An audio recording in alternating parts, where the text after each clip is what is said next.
মা বলেছেন, ঈশ্বর মায়ের মতো আঁকলে রাখেন। এই বাণীটি আমাদের জীবনের গভীর সত্যকে স্পর্শ করে। যেমন মা তার সন্তানের ভুল, দুর্বলতা ও অক্ষমতার মধ্যেও ভালোবাসা কমান না, তেমনি ঈশ্বরও মানুষের সীমাবদ্ধতা জেনেও তাকে ত্যাগ করেন না। আমরা যখন জীবনের পথে ক্লান্ত হয়ে পড়ি, চারদিক অন্ধকার মনে হয়, নিজের শক্তির ওপর ভরসা হারিয়ে ফেলি, তখন অদৃশ্যভাবে ঈশ্বর আমাদের আঁকলে রাখেন। কখনো সাহস দিয়ে, কখনো ধৈর্য দিয়ে, আবার কখনো এমন কারো মাধ্যমে যে আমাদের হাত ধরে সামনে এগিয়ে নিয়ে যায়।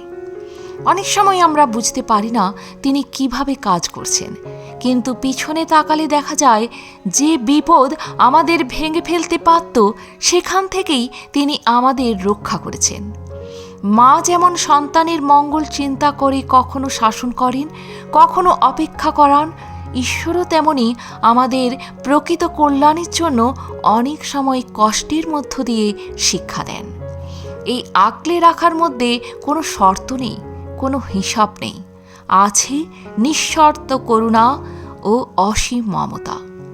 তাই মা সারদা দেবী বলেছেন, ঈশ্বর মায়ের মতো আঁকলে রাখেন, যাতে মানুষ ভয় না পায়, আশা না হারায় এবং বিশ্বাস রাখে যে সে কখনো একা নয়।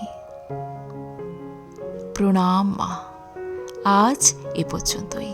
ভালো থাকবেন, সুস্থ থাকবেন। যদি ভিডিওটি ভালো লাগে একটা লাইক অবশ্যই করবেন। আর আপনি যদি নতুন এসে থাকেন আমার চ্যানেলটিকে সাবস্ক্রাইব করে বেল আইকনটি প্রেস করতে ভুলবেন না, বেলা 3টেই সবার আগে আপনার কাছে ভিডিওটি পৌঁছে যাওয়ার জন্য। ধন্যবাদ।